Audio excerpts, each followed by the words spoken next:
your latest book, Dreams, is my favorite of all of your books. And the reason I prefer it is that it steps beyond any of your other books, in my opinion, into the territory of mystery and the reality of something greater than the rational mind of the human ego. It resonates so much with my writing and the crux of my work, which is about the transformation of consciousness and the necessity of experiencing an emotional and spiritual rebirth at a time when humans are clearly killing the planet.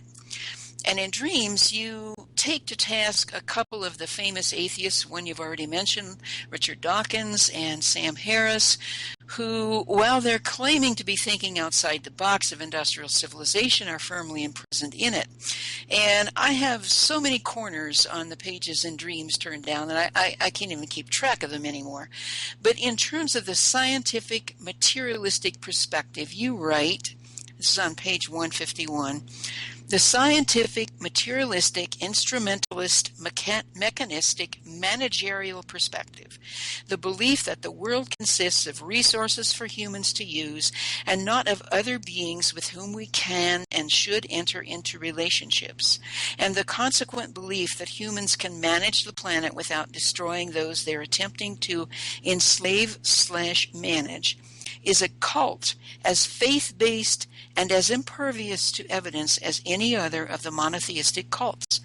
In this new monotheism, which is really just the same old monotheism, meet the new God, same as the old God, man has replaced God as the ultimate deity.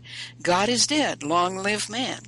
And because it is based on power, pure power, the power to control others with no checks on that power, it is by far the most dangerous cult of all. And then a few hundred pages later, you say, this whole discussion of proof gets to the heart of the problem with science and this culture, which is the valuing of the abstract, which is not the same as the invisible, or those who are not perceptible on demand over the real. It is the valuing of rules made by this culture of projection over physicality, proof over experience, the quantifiable over experience, the superficially predictable over the willful, superficial predictability over life. I'd like you to comment on all of this. It relates to what you wrote in the preface of the book regarding, as you say, the messages where writing comes from, where dreams come from, and many other impulses and ideas and beings come from. Comment. There's a lot there. Yeah. I'm thinking of a few things. One of them is that I was really influenced by David Ehrenfeld's book, The Arrogance of Humanism. And I read that probably 25 years ago. And one of the lines from there that I've always remembered is that just because we can perform minor miracles doesn't mean that we can perform major miracles. But there's this leap that we can. And I asked him what he meant by that. And he said, well, just because, I don't remember exactly what he said, but it was basically just because we can make a bicycle or an automobile, we somehow jump with no evidence whatsoever to the notion that we can then manage entire natural communities. And, oh, by the way, I don't usually use, you didn't do this, don't worry, and I don't care if somebody does, but I don't usually use the word ecosystem anymore because it's machine language. Mm-hmm. The word I use instead is natural community. And I think that that's really important for the same reason we talked about a moment ago about how, if you perceive the world as consisting of resources, if you perceive the world as consisting of machine parts that can be taken apart and machines that can be taken apart and put back together, that's how you'll treat the world.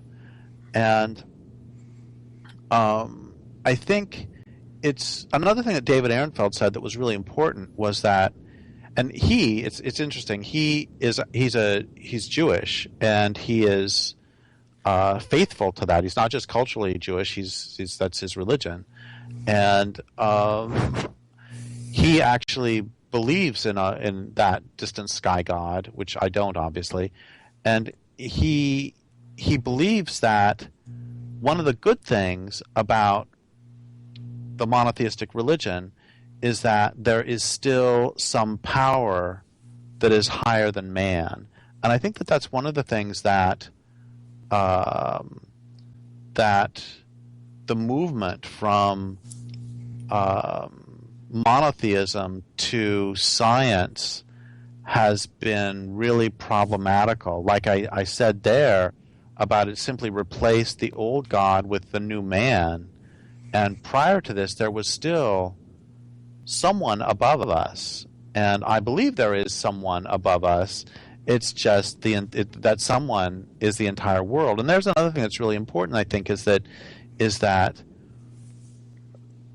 in terms of destroying the world, monotheism did the heavy lifting of desacralizing the world, of making the world not sacred, by taking all of our beliefs in divinity and in the sacredness of all being and taking it away from the earth and putting it on a distant sky god. That was the really hard part, is to convince people that their experience of this beautiful, wonderful divinity all around them was not real, and that instead the divinity belonged way out there in the sky.